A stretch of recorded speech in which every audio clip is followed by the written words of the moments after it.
on cabinet design right now. We've got mudroom, laundry room, a really large butler's pantry, a scullery, kitchen, and they're just cabinets everywhere. This is the mudroom. So this door that used to be the door from the garage to the kitchen, this will be a new door, but you're gonna open this door and you're gonna be, this existing kitchen space will be the mudroom. Working on designing some cabinets here that will really kind of be like the family catch-all, like the kids come home and they have artwork and all this stuff. So I'm thinking I may also wallpaper the walls with cork because all this artwork's coming in every day and I can't handle it stacked somewhere. So I'd rather just go ahead and pin that art up and let's display it and it's not gonna be on my counters. And then I like to have in my mudrooms closed doors so you don't see the visual clutter. That way we can have, the school bags, like Fisher's little golf bag, all of the kids' stuff. It can all be concealed nicely. When we were finishing up the architectural plans, I really just didn't pay much attention to the cabinet layouts because I know I can come back and do that later for some of these secondary spaces like the mudroom, for example.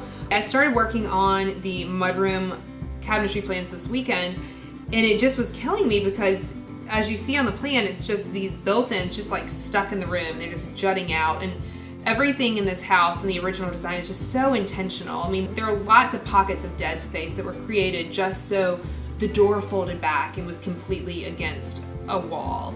And so that this little area was symmetrical, but lots of dead space closed off just for that, just for purposes of design and aesthetics. So then to come in on the new portion and just have a cabinet that just juts out into the room, it did not sit well with me at all. So in the case of the mudroom, what I've decided to do is I know that our family needs lockers. I don't like to see mess. The ones I currently have are 19 inches overall depth and that works great for us. So I'm gonna go back with that exact same footprint.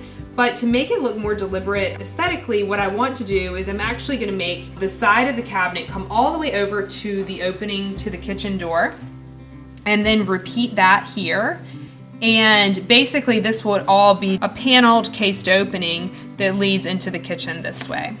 So now suddenly we will have these built-ins that run all on the same plane as the opening, and there are other openings in the house of 22-inch deep cased openings that are paneled. So it's going to feel more in keeping with the old part of the house. So I'm excited that I was able to kind of come up with a creative solution for that right away. So that then involves millwork as well as cabinetry. In this space, there used to be kind of a small informal powder room and we got rid of that. So this will be the laundry room with sink, washer, dryer, and then additional cabinets on this side and turning the corner. So that's a good bit of cabinetry to elevate design. And thinking about some things like having an ironing board or, is that gonna flip out or come out of the wall? Having an outlet up high, accessible to the ironing board. So lots of decisions to make in there. When I started working on the laundry room, similar to the mudroom, I just didn't pay any attention to the cabinet layout, the architectural design process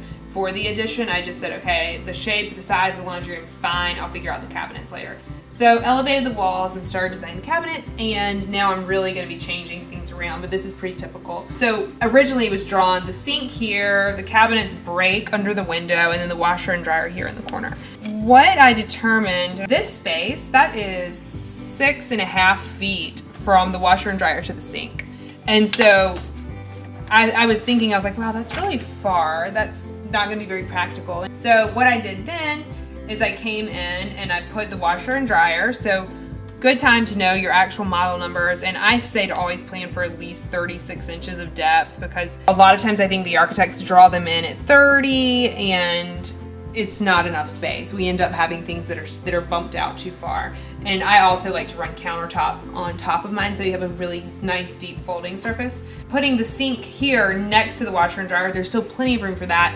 And we're gonna have a 33-inch wide single bowl sink, so it can really serve a lot of purposes. We have a sink like this at the beach and I bathed the kids in it.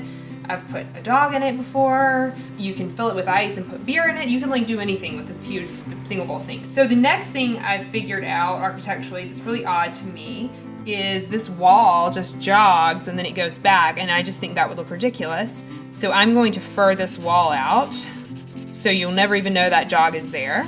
And then I'm gonna just recenter the sink here on our plans. So anyway, I'm still just kind of working through this process. But basically we'll have all of the scrubbing and cleaning happening here. And then on this other side, we'll have some more folding space, ironing board, and some storage for household items. I may end up putting wrapping paper and ribbons and all of that kind of thing in this space as well and use this countertop surface for that too.